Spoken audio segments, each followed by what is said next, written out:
Hello students, good morning. कैसे हैं आप सभी? उम्मीद करता हूँ अच्छे होंगे। देखिए, 10th क्लास रेजोल्यूशन बुक के हम 11 लेसन पढ़ चुके हैं और आज लास्ट लेसन रेजोल्यूशन हम स्टार्ट कर रहे हैं। ठीक है। हाँ, लास्ट लेसन है रेजोल्यूशन। रेजोल्यूशन का मतलब होता है रेजोल्यूट, संकल्प करना, एक दृढ़ निश्चय करना। ठीक है, किसी चीज पर डिटरमाइन होना। ठीक है। सबसे पहले देखिए लेसन के बारे में पढ़ लेते हैं।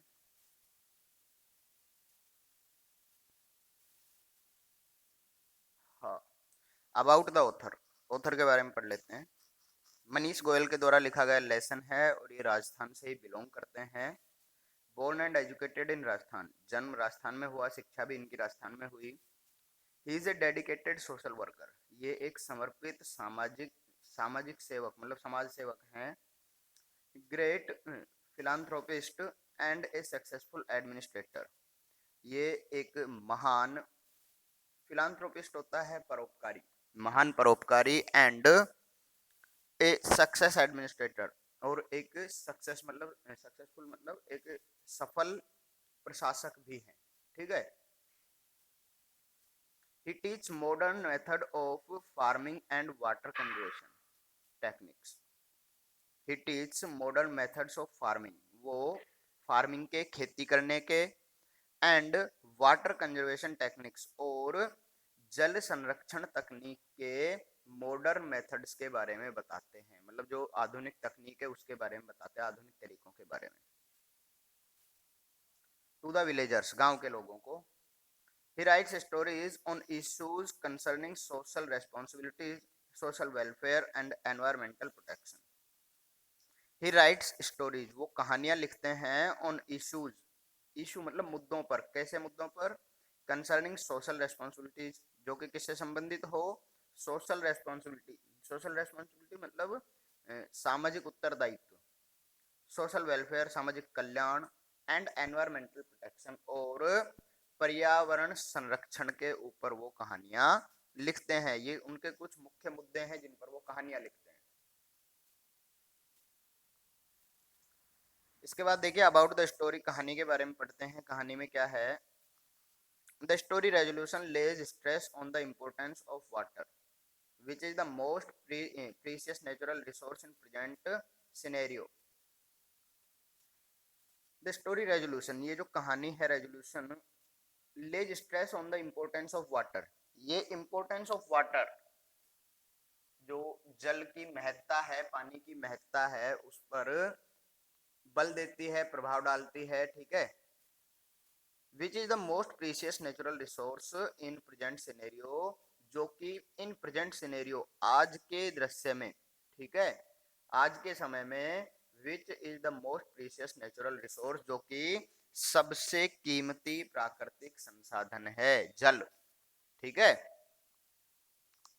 This story is very inspiring and thought provoking, ये जो कहानी है ये वेरी इंस्पायरिंग, बहुत ही ज्यादा इंस्पायर करने वाली, प्रेरणा देने वाली, and thought provoking, provoking, thought provoking होता है विचारों को तेज करने वाली, विचारोत्तेजक कहानी है।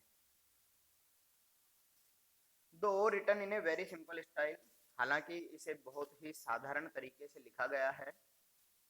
It succeed in leaving a great impact on the heart of the reader, लेकिन फिर भी ये पाठक के हृदय पर एक प्रभाव डालने में, एक छाप छोड़ने में सफल है। मतलब ये कहानी है, ये पाठक पर एक प्रभाव डालती है। It ends with a resolution of Anna and other villagers to plant trees and conserve water to save the future of mankind. It ends with a resolution, ये एक संकल्प के साथ में खत्म होती है, ऑफ अन्ना, अन्ना का, और अदर विलेजर्स, और अन्य गांव वालों का एक संकल्प, अंत में वो एक संकल्प लेते हैं, टू प्लांट ट्रीज, पौधों को उगाने का, पेड़ों को लगाने का, एंड कंजर्व वाटर, और जल संरक्षण का, to save the future of mankind, जिससे कि वो मानव जीवन के फ्यूचर को, भविष्य को सुरक्षित कर सके। ठीक है भाई। तो ये कहानी है एक युवा लड़के, एक अन्ना की, जो कि बाहर से शहर से पढ़ के आता है और गांव की समस्या को देखता है, जल संरक्षण की। जल की समस्या है, सूखा पड़ा है गांव में, लेकिन जो ग्रामीण लोग हैं वो इस चीज के लिए ईश्वर को मनाते हैं, ईश्वर पर निर्भर करते हैं कि ईश्वर कोई अवतार लेगा जिससे कि वो उनकी समस्या को हल कर सकेगा।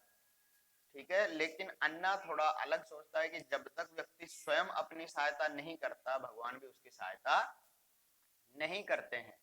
ठीक है, तो अन्ना है वो विज्ञान का एक स्टूडेंट है और वो गांव की समस्या को हल करने के लिए अपनी तरफ से पूर्ण प्रयास करने का संकल्प लेता है और लोगों को भी इसके लिए जागरूक करता है। देखिए,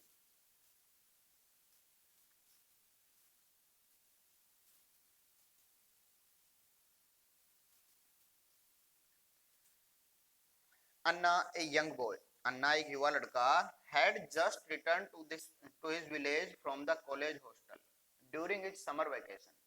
अन्ना एक युवा लड़का है जो कि ड्यूरिंग हिज समर वेकेशन, अपनी गर्मी की छुट्टियों के दौरान, just return to his village from the college hostel, वो अपने कॉलेज के हॉस्टल से अभी अभी अपने गांव वापस लौटा है। As he trust towards his home, trust होता है पैरों को घसीट कर चलना।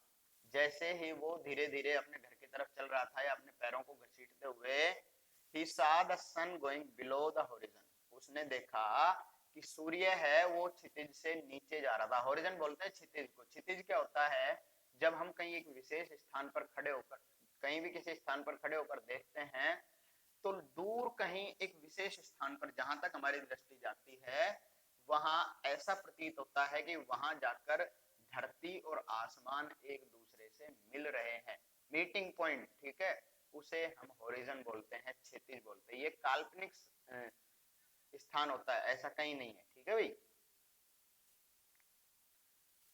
He saw the sun going below the horizon, उसने देखा कि सूर्य है वो क्षितिज से नीचे जा रहा था, मतलब सूर्य छिपने वाला था। And the western skies flashed with the orange russet streaks of light, उसने सूर्य को नीचे जाते हुए देखा और द वेस्टर्न स्काईज, और जो पश्चिमी दिशा का जो आसमान था, फ्लैश्ड वो चमक रहा था, with the orange russet streaks of light. ये ऑरेंज रसेट मतलब नारंगी, और रसेट बोलते हैं गेरुआ रंग। ठीक है, ऐसे नारंगी गेरुआ रंग की लाइट से, रोशनी से चमक रहा था। स्टिक्स होती किरणें, sorry. The scene of the setting sun always put him in low spirits। The scene of the setting sun, सूर्य के डूबते हुए का दृश्य, मतलब सूर्य सनसेट का जो दृश्य होता है, ऑलवेज पुट हिम लो इन स्पिरिट्स, उसे अंदर से हमेशा पुट हिम इन लो, मतलब थोड़ा पुटिंग लो होता है मतलब नीचा करना, मतलब नीचा दिखाना, या एक तरीके से मनोबल को तोड़ देता था उसके। ठीक है, he himself didn't know why, वह खुद भी नहीं जानता था कि ऐसा क्यों था। The land was dry and perch, जो जगह थी वो बिल्कुल सूखी, एंड पर्च बिल्कुल झुलस रही थी गर्मी से। At places it appeared as if futile attempts had been made at ploughing, the ploughed ridge had harden. At places, और कई जगह पर तो ये इट अपीयर्ड ऐसी लगती थी, ऐसा प्रतीत होता था, as if futile attempts had been made at ploughing, कई जगह तो ऐसा लगता था कि इस पे मतलब इसको जोतने का, फ्यूटाइल का, सॉरी, जो इसको प्लाइंग का फ्यूटाइल अटेम्प्ट्स, मतलब फ्यूटाइल अटेम्प्ट्स बोलते हैं निरर्थक प्रयास जिसका कोई अर्थ नहीं निकलता। ठीक है, निरर्थक प्रयास किए गए थे। The ploughed ridge had harden, और जो जोते हुए खेत के जो रिज थे, जो टीले थे, वो बहुत ही कठोर हो गए थे वहां पर। Here and there cacti of different shapes grew, here and there, यहाँ वहाँ या इधर उधर काफी जगह पर cacti of different shapes, अलग अलग रूप के, अलग अलग आकार के कैक्टस के पेड़, नागफनी के जो पौधे थे वो उगाए थे। ए solitary crow perched on the old bubble tree, solitary मतलब होता है एकमात्र, इकलौता एक कौवा था, पर्चड ऑन द ओल्ड बबूल ट्री, जो कि पुराने बबूल के पेड़ पर बैठा हुआ था। रेगिस्तान टाइप हो गया था, गांव कहीं कुछ दिखाई नहीं दे रहा था। Anna was struck by the unusual tranquility all around, which was pierced by the collective twittering of the birds soaring high in the skies. Anna was struck by the unusual tranquility all around. अन्ना ने चारों तरफ, ठीक है,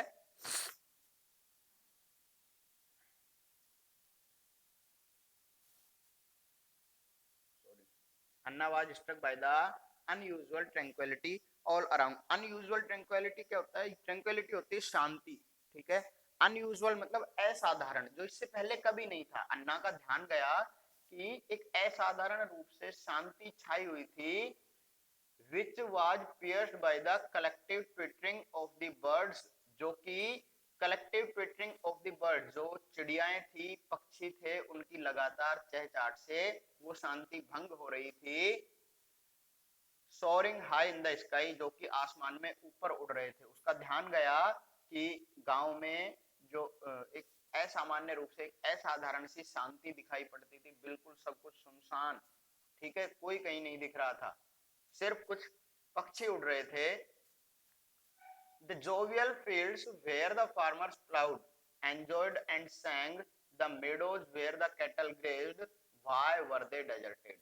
अब ये सोच रहा था, द जोवियल फील्ड्स, बहुत ही जोवियल मतलब खुशनुमा दिखाई देने वाले जो फील्ड थे, खेत थे। द फार्मर्स प्लाउड, जहां पर जो फार्मर्स थे, किसान थे, उनको जोतते थे। एंजॉयड, आनंद लेते थे। एंड सैंग, और गाते हुए, ठीक है। The meadows where the cattle grazed, meadows होते हैं घास के मैदान, चारागाह बोलते हैं जिनको। Meadows where the cattle grazed, और घास के मैदान जहां पर पशुओं को चराया जाता था। वाई वर दे डेजर्टेड, आज वो सब डेजर्ट मतलब एक रेगिस्तान के रूप में या सुनसान क्यों पड़े हुए थे। He missed the chirpy little faces plucking berries from the thorny bare trees or playing cricket with their battered bats and small stiff stems of trees at as wickets. He missed the chirpy little faces, उसने छोटे छोटे उन little चिरपी little faces मतलब जो छोटे छोटे, चिरपी होता है हंसमुख, छोटे छोटे खुशनुमा उन बच्चों के चेहरों को मिस किया, याद किया। प्लकिंग बेरीज, जो कि बेर तोड़ रहे होते थे। फ्रॉम द थॉर्नी बेर ट्री, थॉर्नी बेर ट्रीज मतलब होता है कांटेदार जो बेरों की, बेरीज, बेरीज मतलब बेर के पेड़, ठीक है। और प्लेइंग क्रिकेट, या क्रिकेट खेलते थे with their battered bats and small stiff stems, जो कि अपने बैटर्ड बैट्स मतलब घिसे पिटे बैट से, ठीक है, या पुराने बैट से, या फिर एंड स्मॉल स्टिफ स्टेम्स, छोटे छोटे स्टिफ कठोर, स्टेम्स मतलब तने, ऑफ ट्रीज पेड़ों के तनों को एज विकेट, विकेट के रूप में लगाकर जो खेलते थे, उन चीजों को उसने मिस किया।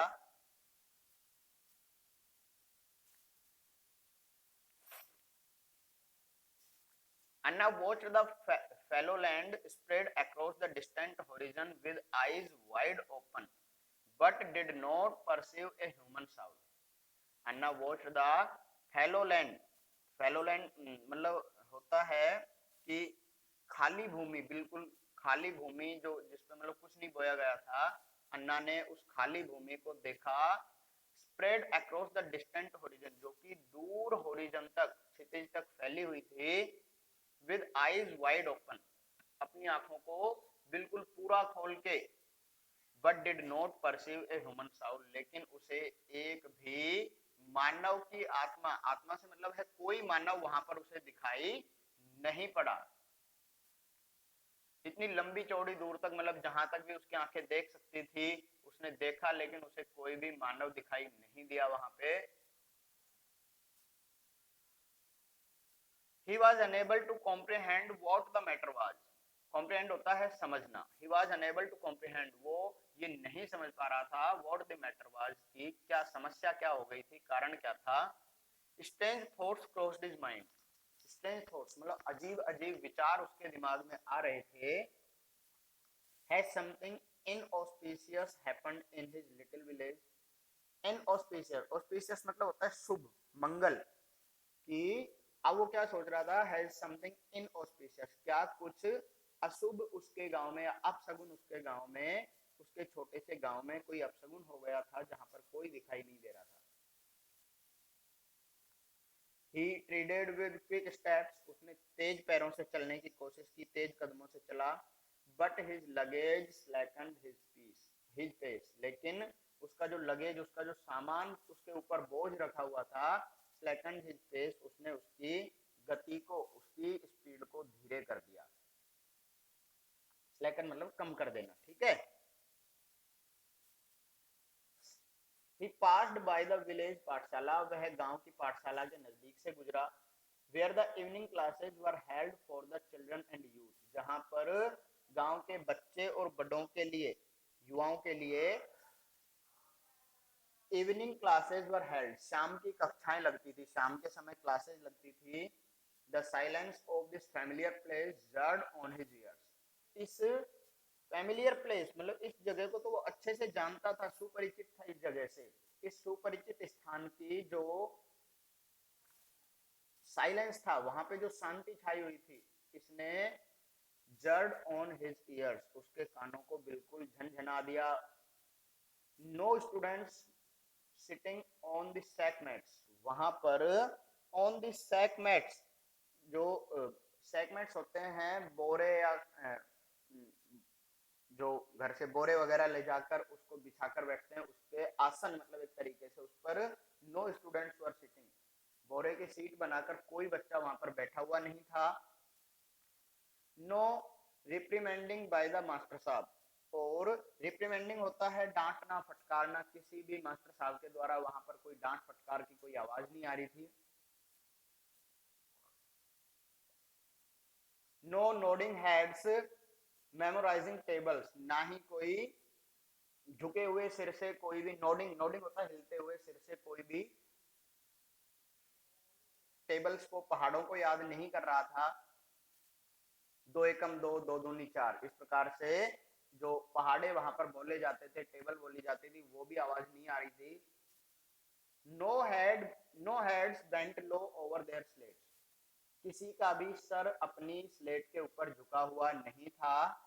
No writing boards propped up against the wall to dry in the air, और कोई भी writing board, no writing boards propped up against the wall, दीवार के सहारे नहीं रखे हुए थे, to dry in the air, हवा में सूखने के लिए, ठीक है भाई। अन्ना मूव्ड अहेड, अन्ना आगे बढ़ गया। The village Chaupal was empty, गांव की जो चौपाल थी जहां पर लोग बैठे रहते थे वो भी बिल्कुल खाली पड़ी थी।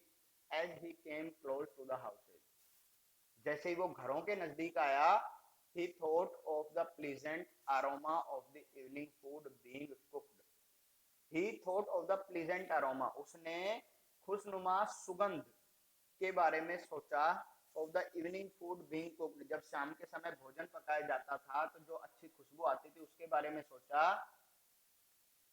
विच used to make him ravenous, ravenous मतलब होता है लाल सा, लालची कर देना, ठीक है, या मुंह में पानी आना एक तरीके से, ठीक है, जिससे कि उसके मुंह में पानी आ जाता था, ठीक है, मतलब भूख शुरू हो जाती थी उसको, रेवेनस, ठीक है,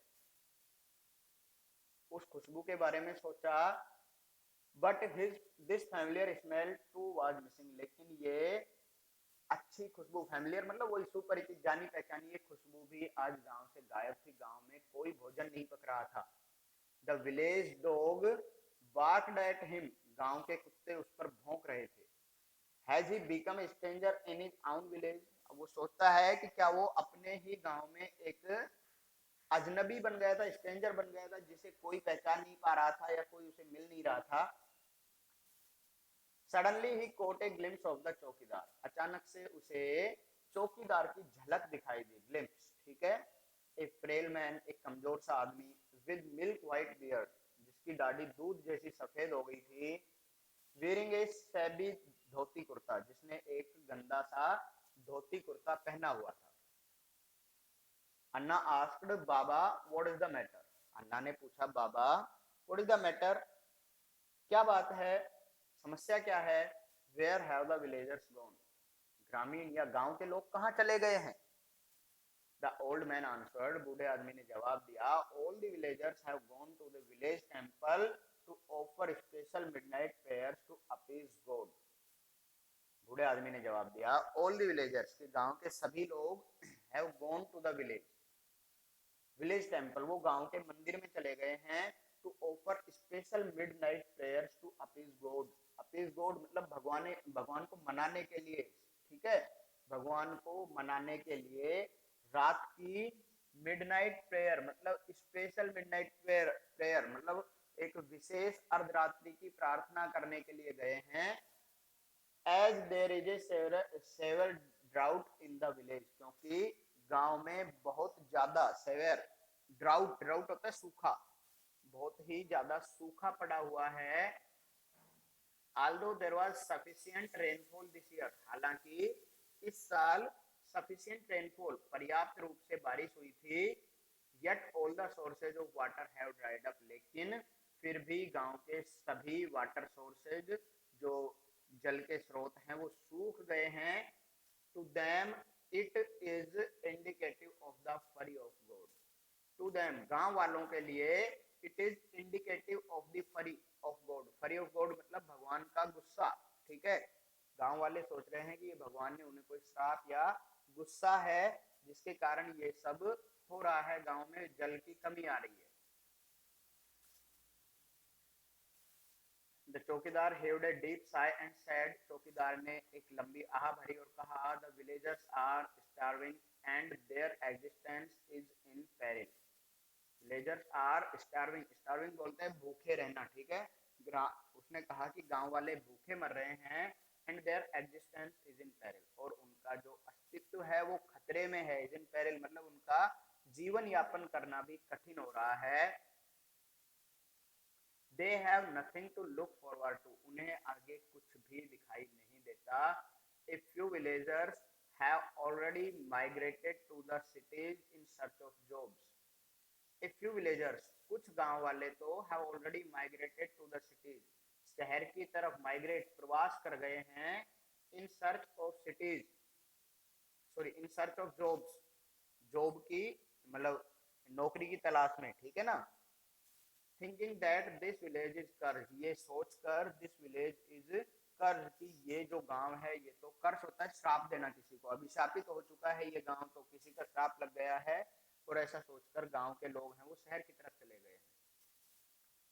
अन्ना decided that he will not join the villagers in the temple, Anna ने डिसाइड कर लिया, निश्चय कर लिया, that he will not join the villagers in the temple, कि वो गांव के लोगों के साथ मंदिर में या प्रार्थना में सम्मिलित नहीं होगा, उन्हें ज्वाइन नहीं करेगा।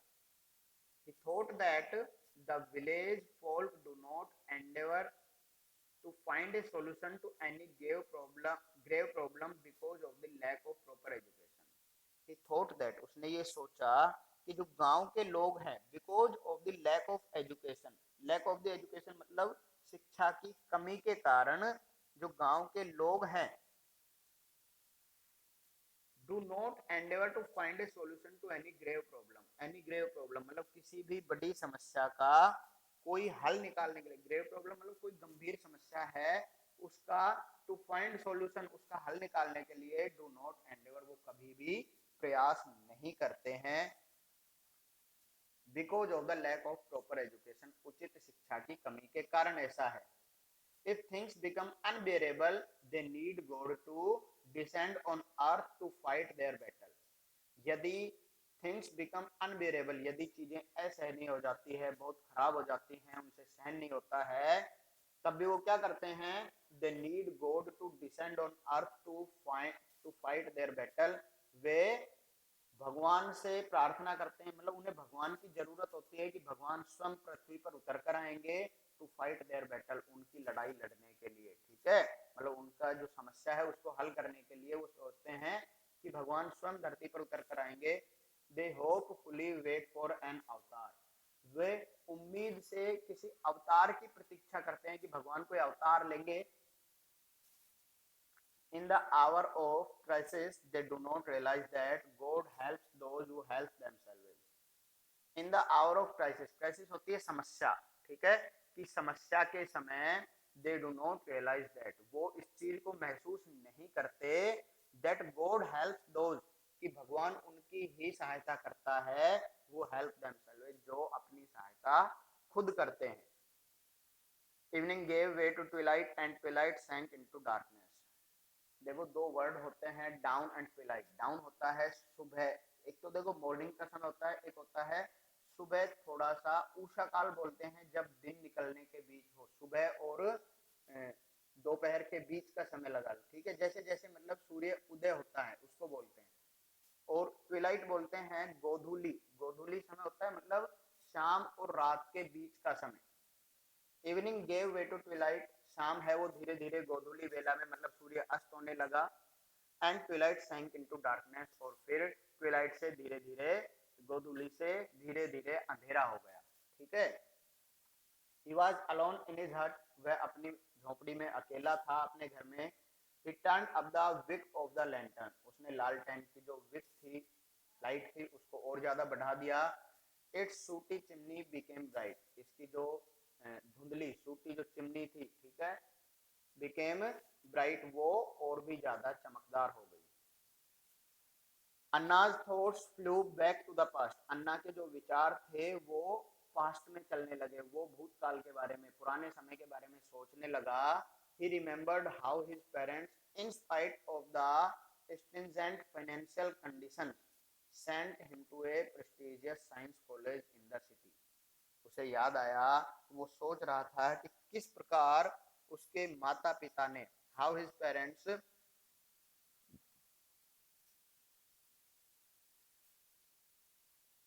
in spite of the stringent financial condition, in spite of के बावजूद, the stringent financial condition, जो कठोर या बहुत ही तंगी की जो उसकी फाइनेंशियल कंडीशन थी, जो उसकी आर्थिक हालत थी, बहुत कठोर होने के बाद भी, उसके बावजूद किस प्रकार his parents sent him to a prestigious science college in the city, कि किस प्रकार उसके माता पिता ने उसे शहर के एक प्रतिष्ठित प्रेस्टिजियस साइंस कॉलेज में, विज्ञान कॉलेज में उसे पढ़ने के लिए भेजा था. His strong will to prove himself, उसकी अपने आप को प्रूव करने की, साबित करने की, अपनी उपस्थिति दर्ज कराने की जो उसकी कठोर इच्छा थी, दृढ़ इच्छा थी, उसने won him the award of the best student of the college, उसे कॉलेज के बेस्ट स्टूडेंट का या उत्कृष्ट विद्यार्थी का अवार्ड भी उसे दिलवाया था, ठीक है. देखिए लेसन आपका लगभग आधा हो गया है, लास्ट लेसन है, आधा लेसन हम अगली वीडियो में करेंगे. और तब तक आप लोग पढ़ते रहिए. बुक आपकी एक बुक कंप्लीट हो गई है, अब इसके आगे देखते हैं बुक या ग्रामर जो भी हम स्टार्ट करेंगे. बट आप लोग पढ़ते रहिए, और कुछ समस्या है तो आप कमेंट करके जरूर बताया करो, ठीक है भाई. धन्यवाद.